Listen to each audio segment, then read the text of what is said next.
Close your eyes. Now listen. That sound, that trembling cry wrapped in metal and breath, that's not just a harmonica. That's a man's soul trying to find its way home. His name was Little Walter, and he played like he was running out of time. Before the fame, before the Cadillacs, before the chaos, there was just a boy from Louisiana, born without a birth certificate, born without a chance. He didn't have much, but he had a sound, and that sound could shake a city in his hands. The harmonica stopped being a toy. It became a trumpet, a confession, a prayer that never made it to church. Every note was a bruise turned into beauty. Every breath, a story about the things he couldn't say out loud. When he came to Chicago, the world began to change. He plugged his harmonica into an amplifier and gave the blues electricity, gave it pulse, gave it power. He wasn't just playing music. He was rewriting what black pain could sound like. But the same fire that made him immortal was the one that burned him alive. He was a genius, a rebel, a man too tender for the world that worshipped his toughness. And when his heart finally gave out, at just 37, the world didn't weep loud enough. Because Little Walter didn't just change the blues, he became its heartbeat. And even now, if you listen close enough, you can still hear him breathe. He came into this world without a birth certificate, without a promise, and almost without a name. They called him Marion Walter Jacobs, but long before fame, he was just that boy with a harp, a restless child wandering through Louisiana dirt roads with more music than luck. Born in Marksville, Louisiana, sometime around 1930, Little Walter's life began like a verse out of an old blues song. A mother too young, a father too wild, and the world already whispering what he'd never be. His parents split before he could walk. Some said his mother abandoned him. Others said she was forced to, because the shame of bearing a child out of wedlock was heavier than love in those days. Either way, Walter grew up with the ache of absence, the kind of emptiness that turns into music. By the age of 8, he had found something that would fill that silence. A small, cheap harmonica. He'd heard hillbilly songs on the radio, Lonnie Glosson, Sonny Boy Williamson, and decided that if he couldn't afford a saxophone, he'd make this tiny piece of tin sound like one. He practiced until his lips bled. He'd break his harmonicas, trying to bend notes they weren't built to reach, then fix them himself, learning breath, rhythm, and repair all at once. That's how he became more than a player. He became a mechanic of sound, a boy engineering his own salvation. His father, half black and half native, played guitar and accordion, and Walter got his fire from him. But fire runs wild in that bloodline. His father went to prison for murder, so did his uncle. By 12, Walter had seen enough violence to know that softness had no place in his world. He left school, left home, left safety-hopping trains north toward Chicago, chasing a city where the blues could make a man rich, or at least make him heard. He played on corners for change, sleeping in alleyways, carrying his harmonica like a weapon and a prayer. In the stations and juke joints along the way, Helena, Arkansas, Memphis, St. Louis, people started to notice him.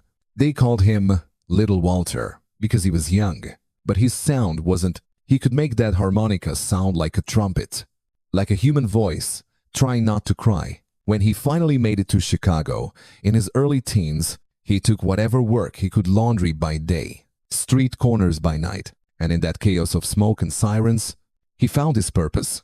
Music wasn't a dream anymore. It was survival. It was how he fought back. It was how he prayed. No one could have known that this boy, born nameless in Louisiana, would soon change the sound of American music forever. But that's how legends begin, quietly, in pain, with nothing but breath and faith. By the time Little Walter reached Chicago's west side, he wasn't just another kid with a harmonica. He was a storm waiting to break. And when he met Muddy Waters, that storm finally had a stage. Muddy was already a name in the smoky clubs of Maxwell Street, tall, serious, and steady as a preacher. Walter was the opposite, fast, impulsive, burning at both ends. But when they played together, something miraculous happened. The harmonica stopped being a backdrop. It became the heartbeat of the blues. He plugged his small silver harp into an amplifier, something no one had dared to do before. The sound that came out was wild, rough, and holy, part thunder, part confession. It filled the clubs with electricity, and for the first time, people felt the harmonica instead of just hearing it. Night after night, they played until the floorboards shook. Walter's breath and Muddy's guitar melted into each other like gospel and sin. They called their group the Headhunters because they'd go to other clubs, outplay the house bands, and take their gigs. Chicago was alive. Then smoke, neon, rhythm, danger, and in the middle of it all stood a 20-year-old with a harmonica and a stare that could cut glass. When Walter recorded his first solo track, Your Cat Will Play producer Leonard Chess hesitated to release it. Who would buy a song with no lyrics? Just a man and his harmonica. But one afternoon, as the studio doors swung open, the music spilled into the street. People started dancing right there on the sidewalk. Women laughed, children clapped. That was all Leonard needed. He renamed it Juke. Within weeks, Juke was everywhere, blasting from radios, jukeboxes, car windows. 8 weeks at no. 1 on the R&B charts. 20 weeks on Billboard. No other harmonica song had ever done that before. Juke made Little Walter a legend. Soon came My Babe, You're So Fine, Blues with a Feeling. Every song sounded like sweat and salvation. His music built Chess Records into an empire, and his style inspired future giants, the Rolling Stones, the Beatles, Eric Clapton, Elvis Presley. Everyone borrowed from him, even if they didn't say so. But success never softened him. He was still restless, still carrying that boy from Louisiana inside him, the one who played until his lungs hurt. He wore sharp suits, rode in Cadillacs, drank gin straight from the bottle. Crowds screamed his name. Women fought to get near him. Yet even then, there was sadness behind his grin, the kind that only a man who's outrun too much can wear. In those years, Little Walter had everything he thought he wanted: money, fame, music. But somewhere between the applause and the silence after every show, he started to realize the blues had given him the world and was already taking it back. Success came fast, and so did the fall. For Little Walter, fame wasn't freedom. It was another kind of cage, one lined with applause and loneliness. He had everything he thought he wanted: money in his pocket, Cadillacs in his driveway, and a crowd waiting for him every night. But the louder the music got, the quieter his life became. The streets that once cheered for him began to turn on him. So did his own demons. Walter was always quick-tempered. He'd grown up fighting, and success never taught him peace. Bar fights, jealous lovers, crooked cops. He met them all with the same rage that made him great on stage. They said he never backed down from anything. But sometimes, that's exactly what kills a man. He started drinking heavy gin, rum, moonshine, whatever burned. Then came the heroin. At first, it was to quiet his nerves between shows. Later, it was the only thing that could make the silence bearable. His bandmates left one by one, tired of the chaos, the short tempers, the unpaid nights. He'd replace them, then lose them again. Everyone loved his music. No one could live with a man. His body began to tell the story before he ever spoke of it. The scars on his face from fights, the limp from a bullet in his leg, the deep line above his brow from a wine bottle. A woman threw at him each mark another verse in a song about pain. In photos from those years, he still smiles, but his eyes have gone somewhere else, somewhere far away. By the mid-1960s, the world had changed. Blues was fading from American radio. Rock and roll, built on his sound, had stolen the spotlight. He watched young white bands play his riffs to stadiums while he could barely fill a club. That kind of heartbreak doesn't show up on charts. He went overseas, played with the Rolling Stones, and for a moment, the light flickered again. But his drinking followed him. One night in London, drunk and angry, he tried to stab Rod Stewart with a knife. Even genius has limits. By the time he returned to Chicago, he was a man out of rhythm, lungs damaged, hands shaking, breath short. He was only 37, but he looked twice that, and still, he played. Because the stage was the only place where the world made sense, where pain became rhythm, where he could still pretend he was alive, but even the strongest lungs can't outrun the blues forever. And soon, the breath that once gave him everything would take it all away. When news of little Walter's death reached Chicago in February 1968, it barely made the papers. No headlines, no tributes, just a few lines buried beneath the noise of a nation already drowning in war, riots, and assassinations. Another black man gone. Another genius buried without applause. In America, the blues had already been repackaged, polished, and sold to a different face. White rock bands were playing the same licks Walter had bled for, but now the crowds were larger, the venues cleaner, the stories sanitized. The world still danced to his rhythm. It just didn't know it was his.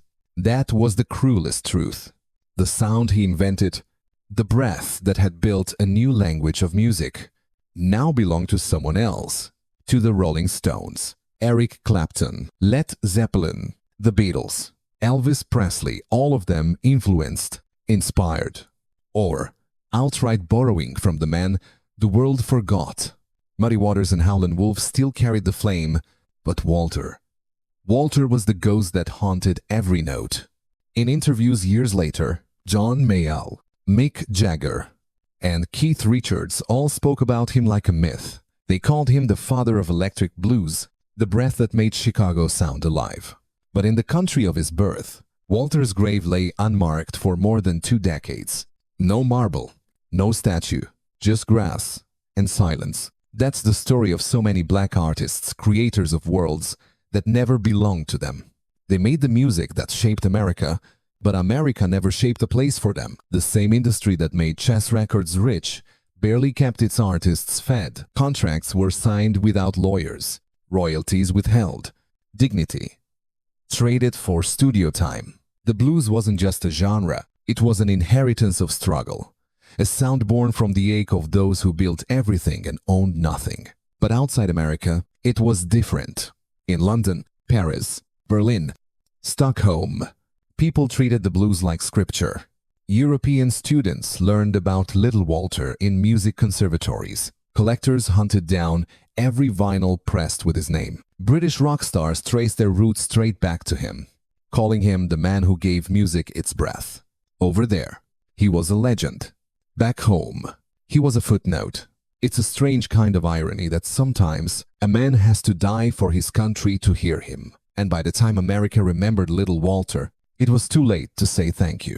In 1991, loyal fans raised money to finally mark his resting place. 3 decades after his death, they carved his name into stone so the world could see what it had ignored. Marion Walter Jacobs, the blues lives on. Later, Juke was inducted into the Grammy Hall of Fame, and The Best of Little Walter was ranked among Rolling Stone's 500 greatest albums of all time. A small redemption, a quiet correction. But maybe the real tribute isn't in awards or lists. It's in the air every time a harmonica bends a note that sounds just a little too human. That's him, still breathing, still here. Because you can bury a man, but you can't bury the sound of truth. They buried Little Walter on a gray February afternoon.